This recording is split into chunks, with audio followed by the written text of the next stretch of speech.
recording. Well, hello there. It's Wednesday, not Friday. I did a video 2 weeks ago. I'll explain where I've been, but this is a late Friday talk. We're going to do it on a Wednesday. So this week, as ever, I do a business of geospatial, so I just reflect on the past week or 2 weeks in this case. So a review of this week, plus I generally throw in some opinion pieces as well here. So I'm going to have an opinion piece as part of this. So speedos are now changing. Fragmented geospatial world is what I'll cover, and you'll see my background has changed. I've actually moved offices, so that's all rather exciting as well. So let's move forward. So yes, a semblance of normality. I actually went on, I'm going to point the right way, one of those things last week.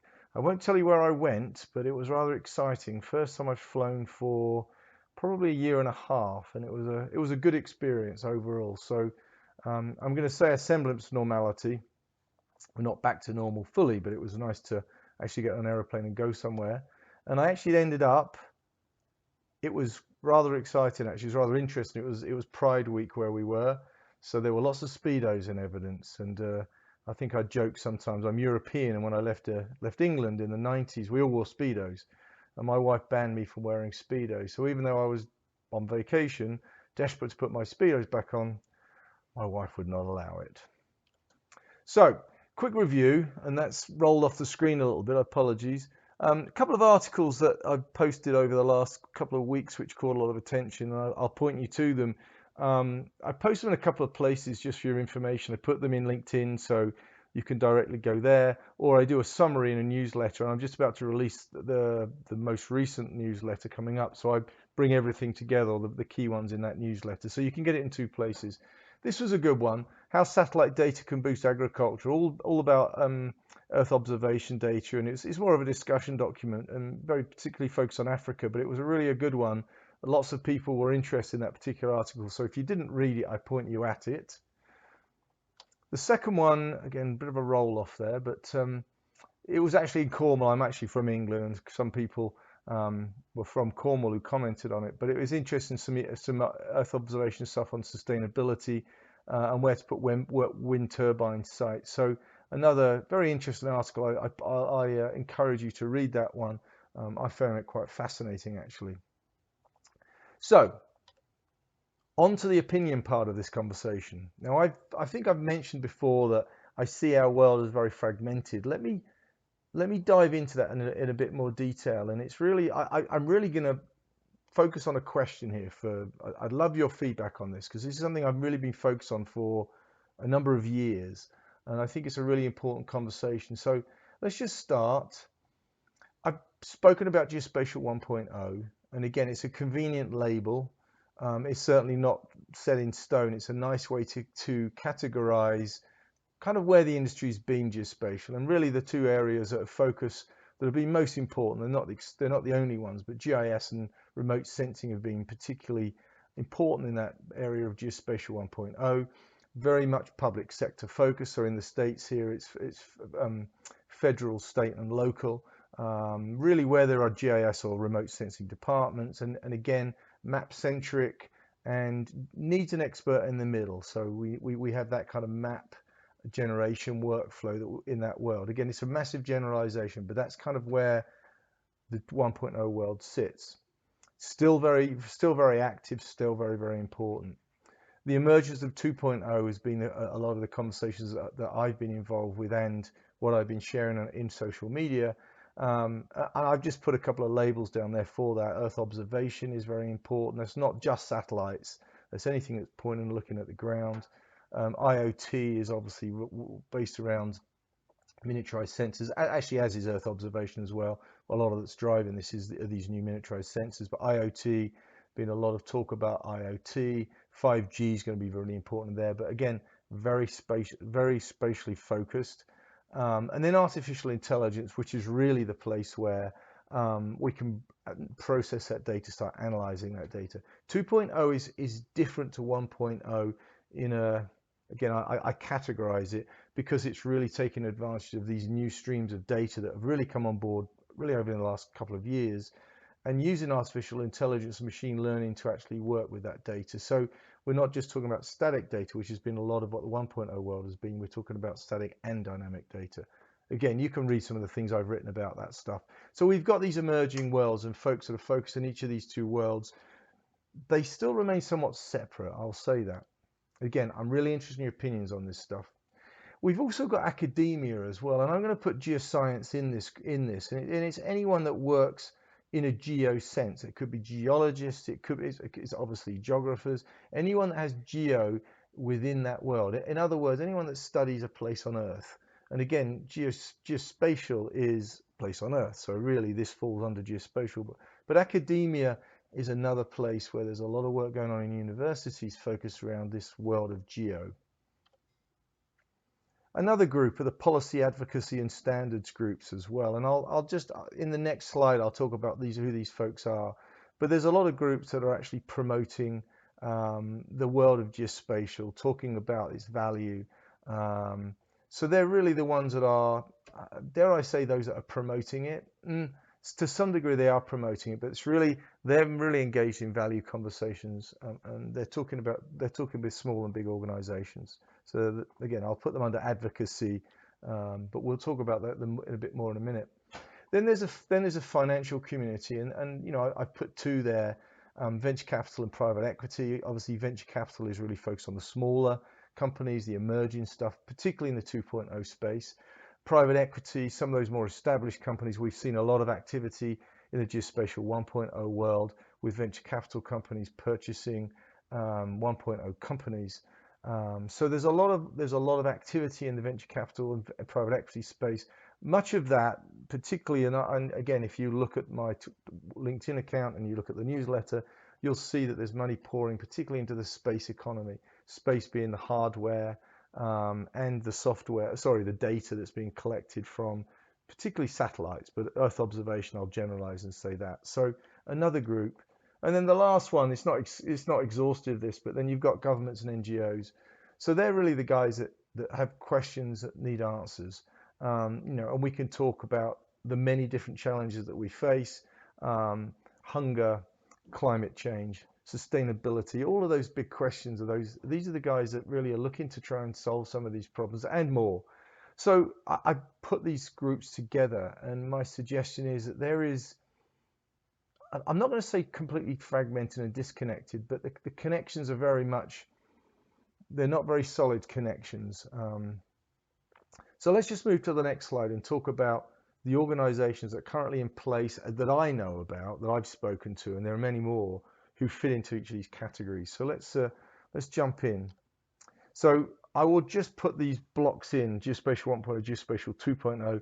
There's a lot of particularly private companies that are in these spaces. 1.0 is dominated by the big players, particularly, and then 2.0 is a world of, I will say, mostly startups, because that's really what that world is. It's people that are trying to use location-based data to solve particular problems. The 2.0 world is really opening up the areas, again, a generalization, that the 1.0 world have not really penetrated. And then that's very much the commercial world and more. Climate change is something we're now beginning to tackle in the 2.0 world. 1.0 is also involved in that space, but the 2.0 world is small companies in large part. So that's where a lot of the innovation is actually coming in. So let's talk about academia. So we've got groups that are focused in the academic world, and the NSF in the US here are particularly active. It was interesting to see that the Biden administration is actually going to provide additional funding to the NSF I believe it's next year. So that's going to grow from 8 million to 10 million. Very interesting what these guys are trying to fund, and I point you at Barbara Ransom, who's very active on LinkedIn. Barbara works for the NSF, and she's really trying to do what I'm talking about here, actually, to try to bring the academic world into not just doing things from an academic theoretical perspective, but how do we take this stuff and apply it? And again, that would be applied potentially in the 2.0 world, even in the 1.0 world as well. So I encourage you to look at some of the stuff that Barbara's posting. Join the group that she's got set up in LinkedIn. She's really posting some fascinating articles, really focused on the academic world, but very relevant to what we're talking about here. Let's talk about the public, the advocacy groups, the standards advocacy, um, and policy groups. I mean, there are a lot of groups there. There's the OGC, who have been around for a long time. Nadine and I talk a lot. They're very much focused on standards, but sort of technically focused there. Then we've got Group of Earth Observations. I talk a lot to Stephen, who works for those guys, and Yana. So there's some really important work that's going on. They're a United Nations organization really promoting Earth observation and policy. There are a whole slew of organizations that are kind of out there that are trying to promote, trying to talk through, trying to work with different organizations to grow the pie, if you like, grow where we're actually involved. I'll only talk about Seraphim Capital. There are others that are really involved in this space, but Seraphim are a UK-based um, private equity company. They are very focused on the space economy. They are funding some fascinating companies, doing some great work. There are others now emerging. It's interesting that, you know, I get approached by, and I'm actually on the board of a private equity company as an advisor. The finance world are beginning to hear about this word geospatial, and they're wondering who they should be investing in this. So there's a lot of activity. There's a lot of money pouring in. And then I'll just talk briefly about these other organizations, two in particular, which I think are important. And this falls under kind of the government to group. Both are funded by different public entities. Catapult are based in the UK. They're financed by the UK government, and they're really focused on a lot of the work they're doing is that I've seen is in Earth observation. The guys I'm talking to are in the Earth observation field, but they're really trying to connect the dots. They work with organizations that have a problem. They'll bring together the right expertise, the right data groups, the right technology groups to solve these particularly difficult problems. They've just set up an accelerator internally to help those small companies grow. Techterra are based in Alberta. Jonathan runs the group there. They are funded by the province, and again, they're an accelerator, so they try to help fund. They've got a slightly different funding model to some other accelerators, but they provide initial funding, which I believe is paid back at some point down the road, to actually help these smaller geospatial companies grow.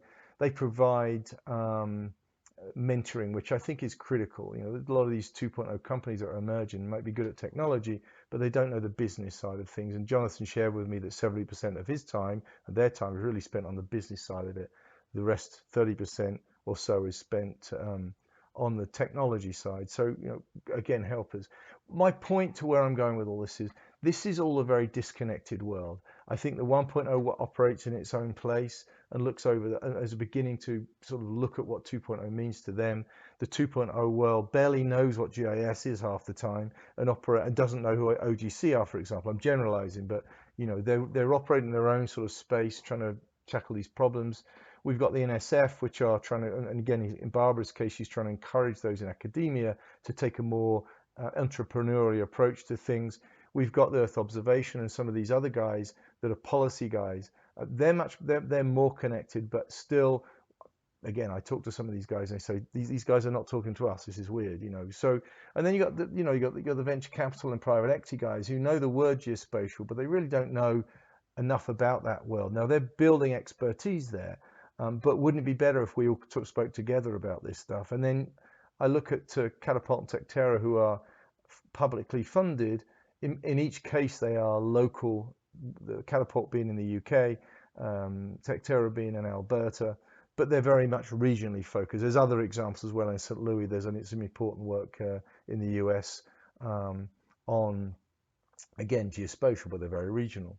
So let's just go to the last slide. I'm very interested in connecting the dots. This is, you know, I tend to be this big picture thinker that wants to solve some of these big problems, and those are not solved alone, and they're certainly they're not easy things to solve. But my big question has been for years now, and over the last year in particular, I've been very active working here and thinking through this stuff and talking to people. How do we bring these disconnected pieces together? Now, it's a big ask.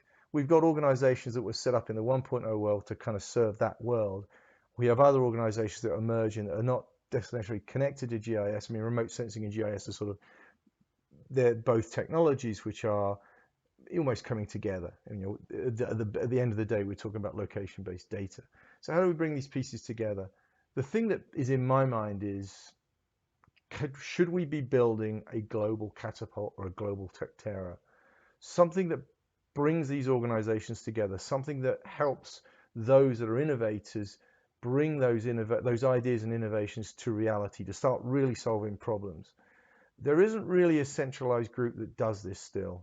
Again, it's all very regional. It's all based in particular stovepipes, if you like. Is there a place that we can do something collectively to bring this together? Funding is obviously a critical part of this, but it involves everybody. It involves, you know, NGOs, governments, academia. It involves those that are private companies. It involves existing organizations that are established. So what do we do next? I open that question up to you. This is the kind of parting shot I've got on this particular Friday talk. Feel free to contact me with your thoughts. I mean, I'll put this in LinkedIn and on Twitter. You're more than welcome. Please, I mean, I welcome it. Please give me some of your thoughts on this stuff. It's a big question, but I so passionately believe that we need to bring some of this stuff together, because we are a really important part of what is this geospatial, this industry 4.0, or, you know, the next phase of the industrial revolution. And you know, the data that we work with, this location-based data, is so critical to what is enabling next. Automation is a key part of that, and that's where having these big data sets and artificial intelligence and machine learning is going to be important. But fundamentally, the stuff that's going to power this next phase of the industrial revolution is geospatial, and it's up to us to actually help connect these dots to enable this bright future. So I'll end it on that note. Thanks for watching.